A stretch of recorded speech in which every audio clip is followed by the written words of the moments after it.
This Jocks 94.5 podcast is brought to you by Millennium Satellite and Video. Log on to msbnow.com. TV excellence everywhere. That's Millennium. McElroy and Cubelic in the morning starts now. All right, welcome back in. McElroy and Cubelic in the morning. 9 o'clock right here on Jocks.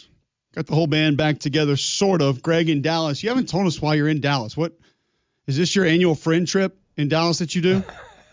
No, it's McLaren. No, that was a while ago. Yeah, I'm going to see McLaren. Just wanted to come hang out. No, I'm speaking at church tonight in Forney, Texas. Going to go speak to a lot of high school kids and middle school kids. Talk about faith, talk about football, talk about the upcoming season, and have some fun. So it's been great. It's good to be back home, but I've never been to Forney, so I'm looking forward to that. How far out of Dallas 40 is minutes that? east. Okay. 40 minutes it's about east. 40 minutes southeast of Dallas. Gotcha. Okay. South of Dallas or south of Fort Worth? Dallas. Or Arlington? Because those are three different cities according to you. No, Arlington is due west of Dallas. Fort Worth is due west of Arlington. But yeah, Forney is about due west. What do you like, Magellan? Well, it's like, I mean, you have to speak in. I mean, yeah, you take 732 the Oregon paces Trail? west. As the crow flies. Yeah, we're hunting oxen on the Oregon Trail right Okay. now. But yeah, you just head west as far as the eye can see, and you'll find yourself Arlington. Oh, let's welcome in the coach, Wimp Sanderson. He joins us each and every week thanks to our friends at Coke and Piggly Wiggly. Coach, how are we doing today? I went to Abilene. Abilene, Texas. Did you try to steal somebody off Abilene Christian's roster? I went to Abilene, Texas, and all you could find was a whole lot of wind, and the only thing that caught that wind was barbed wire fences. It blew right through those barbed wire fences and it blew your hat off. Because west is, Greg, west is like. I went to play, what? West is Lubbock, right? Don't you go west to get to Lubbock? Yeah, well. So Lubbock would be about 3 hours northwest of Abilene. Abilene's about 3 hours west of Fort Worth. So is it West Texas is basically like the Badlands, just like middle of nowhere, essentially? I wouldn't necessarily go as far as to call it the Badlands. I would just go as it's just the desert. So, yeah, the further west you go, the more desert you'll find. Now, if you go up into the Panhandle, you can find some real pretty terrain. I mean, it's not that far away from like Colorado. You catch some of the southern tips of the Rockies and stuff. So that's a cool area. But where Lubbock is pretty desolate. Yeah, Abilene as well. Yeah. Cool places, Midland, Abilene, all like cool places to live. But definitely West Texas small town vibes. Okay. Hey, Coach, we were having a conversation. Earlier in the show about kind of how we have to view college football and some of these teams and whatnot. And Greg brought up a good point about one of the reasons he thinks LSU needs to win this year and will win big this year is because of what the roster will look like the following year. How far out can you really project as a coach to maybe what's coming up next?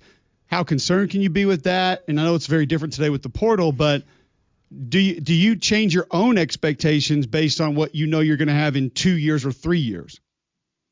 You're very careful with your own expectations, and you visit with your offensive and defensive coordinators about your own expectations without making it public. Because you just got through saying the big sentence is they can leave you when they want to. If you feel like if these guys are going to stay, they got enough playing time, the money is not a factor, those two factors are not involved in it, then you're in great shape. But for one man, if you think that there's a factor there as far as how much money am I going to get now that I played well, I think we're really good. I think we're really good next year, year after. We're really good if you stay with us.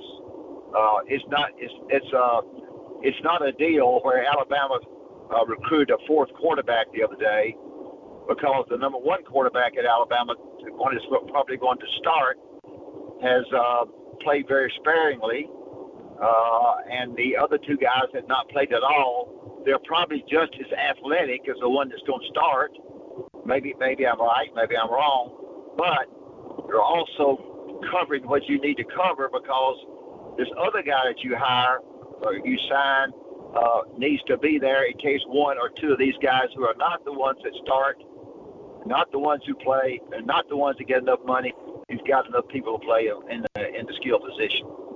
So to answer your question, I think that's a good answer. I think that's a correct answer. One of the questions I have for both Up of there. you is, So when you look at, yeah, Coach, following up on that, like as a coach, because I've been of the belief, visiting with Dabo Swinney, for example, at Clemson, like I've been of the belief for the last 2 years, while they've been, quote, somewhat disappointing by Clemson standards, he kind of, without saying it, said 2025 is our year. Like that's kind of the year we're circling. Like as a coach, do you ever circle years that might be 1, maybe 2, in some cases 3 years in advance, saying that's the year we got to make a run, boys? Do you ever do that? Well, I think you could with Dabo's case, because Dabo is he's not going to recruit that many kids.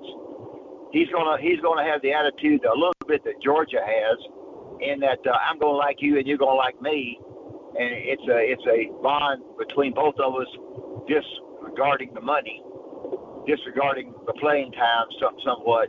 You came to Clemson because you really wanted to, because I've been there 17 years as the head coach. Dabo was at Alabama when I was there. So I think you have you're concerned about the upcoming season, but I think if anybody's able to say that, it would be Dabo. You take this game in a couple of weeks. Both of you tell me if a beat down by one of these teams is that going to be Transfer City? If somebody wins this game 21-0, whether it be Ohio State, whether it be Texas, but whoever it is that going to be it? Would that worry you, either one of you, as far as I'm moving on type situation? Because I think that's an interesting question, because I know the coaches pick the teams, and sometimes the coaches don't even vote. They have their SID vote. But one of the few times that one is going to play 2 right out of the barrel. And I think it's an interesting way to look at it, Coach, and there's no better litmus test for this than one of the teams that's going to be playing there, and that's LSU. They get beat by Florida State 2 years ago. They lose to USC last year, and all of a sudden now they're painting themselves out of a corner. And I don't know how much that changed how the coaches attacked the season, went after things, did things. But I do know if I were to look at those games and find things that were frustrating about them, I would say that things that were problematic in those games were not directly addressed throughout the course of the season. And that would scare the hell out of me if I were an LSU fan. I don't know if Greg feels different about it, but I would agree somewhat with that assumption. Now you're not gonna like my answer. Oh boy. Okay, so I'm gonna give it to you anyway. I'm going to play somebody I can beat in the opening game. I guarantee you, Greg doesn't like it. We need to play somebody. I don't agree. I want to play somebody, and I want to beat them. I want to feel good about myself, although I know I shouldn't. I want a winnable game, a game that I win in the first game of the season. I don't want to play bad name, good team. I don't want to do that. I want to play a decent team, but I want to, in my mind, Coach Bryant was the best ever at studying this, exactly who he needed to play. He talked about who he might want to play in the bowl games. None of this transpired back then, but he had certain teams he didn't want to play in the bowl games. He got by with it. If you want us to come, then here are 2 or 3 of the teams that we'll be willing to play. Here are 2 or 3 of the teams that we don't want to play. Now, that is fascinating. That is fascinating, Coach, that he had that kind of clout and that kind of wherewithal to say, probably looking forward to the next year, correct? Like if we're not going to win a national title this year, but we can go beat Michigan in the bowl game, or we can beat Texas in a bowl game, we know where that puts us going into the next season. Or maybe a team that he thought wasn't very good, but had the perception publicly of being really good, and he thought to himself, hell, we can go play them, and people are going to think that's a huge win. We'll be preseason number 1, and they're really not that good. Well, Coach Brown was always one step ahead of the posse. The posse was coming after. He was always one step ahead of them. let's find out who we're going to play. They want us to come to Sugar Bowl. They want us to go to this bowl. Bowls were bigger then than they are now. I want to, I want to find out what opportunities who we have to play, who they want us to play. By the way, while I'm finding that out, I'm going to tell you who I would like to play. That was him. How far out were games scheduled?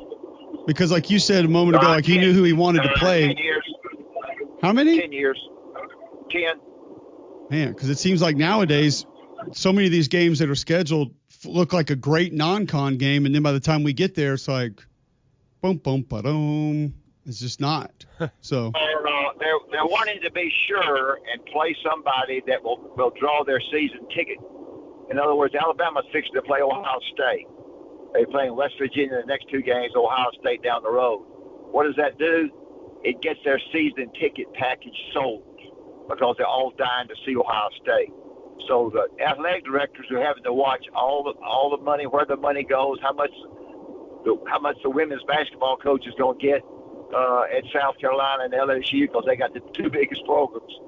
So they didn't come in on turnip trouble. They studied, exactly what they need to be what need to be done. And if you played a completely weak schedule, your season tickets might not be so. That's Alabama. It would be, of course, probably, but the Ohio States in this world would, I got to see that Ohio State game. I got to get that season. I got to get that season ticket.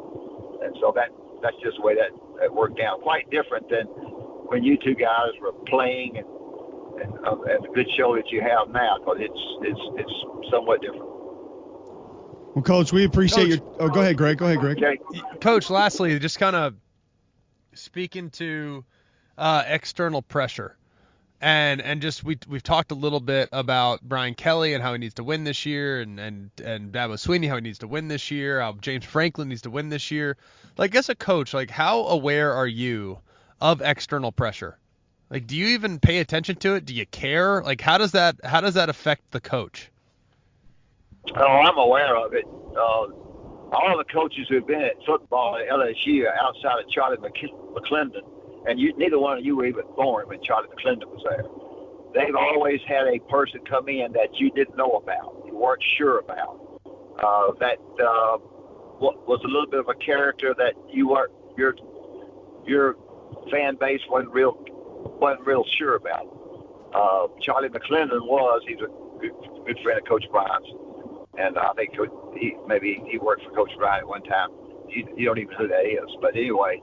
I think you're aware of it.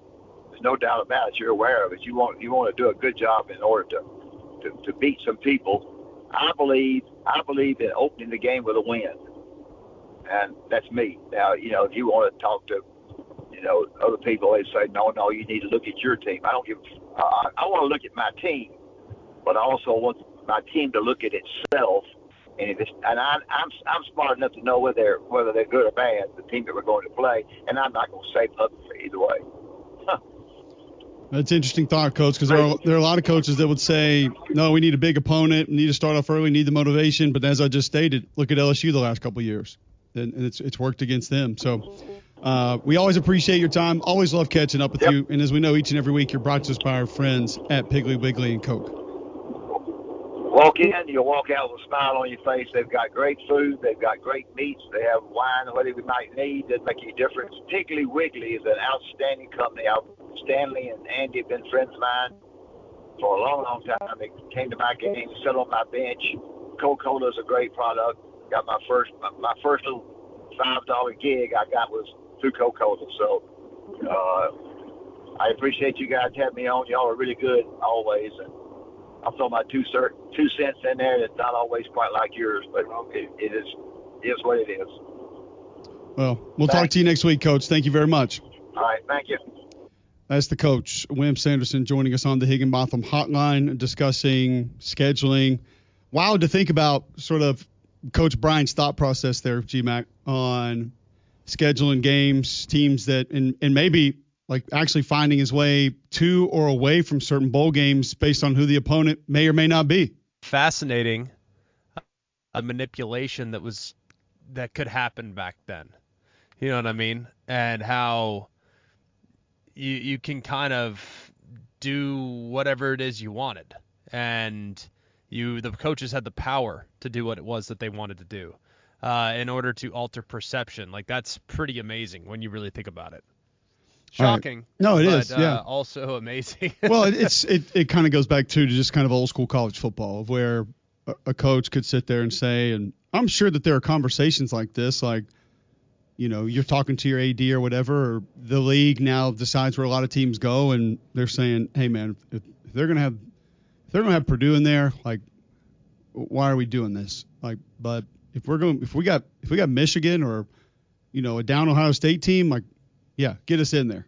We'll go show up for that one for sure. So I don't know how much it works that way anymore. And then too, as Coach was talking about, your mindset's different. Some coaches just want to win a bowl game because they know they need it for job security the next year, the next few years. They can get that on their resume.